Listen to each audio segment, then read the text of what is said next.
ఏదైతే ఉపాధి హామీ పథకంలో అంతో ఇంతో పని లభించేటటువంటి దినాలు కూడా ఇప్పుడు మారినటువంటి చట్టంతో ఆ పనులు వచ్చేటటువంటి పరిస్థితి కనపడడం లేదు.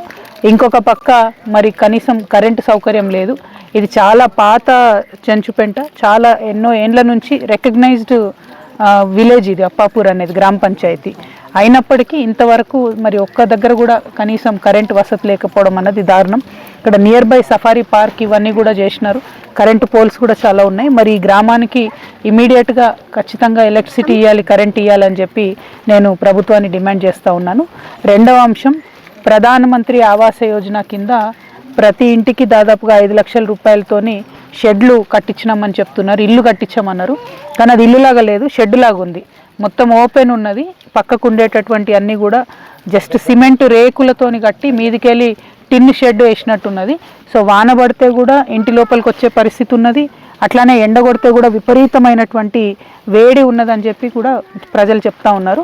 ఖచ్చితంగా ఈ పిఎం ఆవాస్ యోజన విషయం నేను ప్రధానమంత్రి గారికి కూడా ట్విట్టర్ వేదికగా తెలియజేయడం జరుగుతుంది. ఎందుకంటే కేంద్రం నుంచి 5 లక్షల రూపాయలు వచ్చినాయని చెప్తున్నారు, కానీ కనీసం 1.5 లక్ష కూడా కాదు. ఆ షెడ్ చూస్తేనే క్లారిటీగా అర్థమవుతుంది. మరి అటువంటి వాటిని ఎట్లా ఎంకరేజ్ చేస్తాము?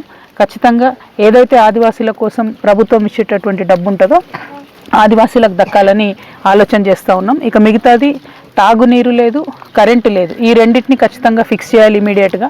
మూడవది పనికి సంబంధించి ఇదివరకు ఏదైతే గిరిజన కార్పొరేషన్ నుంచి కొనుగోలు చేసేటటువంటి బంక కావచ్చు, చింతపండు కావచ్చు, కుంకుడుకాయలు కావచ్చు, ఇవన్నీ కూడా ఇప్పుడు కొనుగోలు ఆపేసిండ్రు. ఇక్కడనే కాదు, తెలంగాణలో అన్ని గిరిజన జీసీసీలు అన్నీ కూడా ఆగిపోయినటువంటి పరిస్థితి ఉన్నది. ఐటీడీఏ నుంచి కూడా నామమాత్రం సేవలు అందుతున్నట్టుగా కనబడుతున్నది. కాబట్టి ప్రత్యేకించి ఈ అప్పాపూర్లో ఉండేటటువంటి ఈ చెంచు పెంటలకు సంబంధించి అన్ని పెంటల్లో కూడా ఎలక్ట్రిసిటీ అవకాశం ఉంది, వేయొచ్చు. సఫారీ పార్క్ వేసినాం, మరి వీటికి ఎందుకు వేయడం లేదని కూడా మరి ఆలోచిస్తున్నారు. కాబట్టి ఇమీడియట్గా తాగునీరు, ఎలక్ట్రిసిటీ ఇవ్వాలని డిమాండ్ చేస్తున్నాను. ఇక్కడ అనేకమైన ఇతర అంశాలు ఉన్నాయి, ఉపాధికి సంబంధించి కానీ, బస్సు రాకపోవడం కానీ, దీని మీద ప్రజలు బాధపడుతూ ఉన్నారు. మరి ఆటోలు ఓవర్ ఛార్జ్ చేస్తున్నాయి, వాటికి పే చేయలేమని చెప్తున్నారు. సో ఇట్లాంటి అనేక కష్టాలు ఉన్నాయి, వీటన్నిటి మీద కూడా ప్రభుత్వం దృష్టి సారించాలని చెప్పి నేను డిమాండ్ చేస్తూ ఉన్నాను. Thank you. జై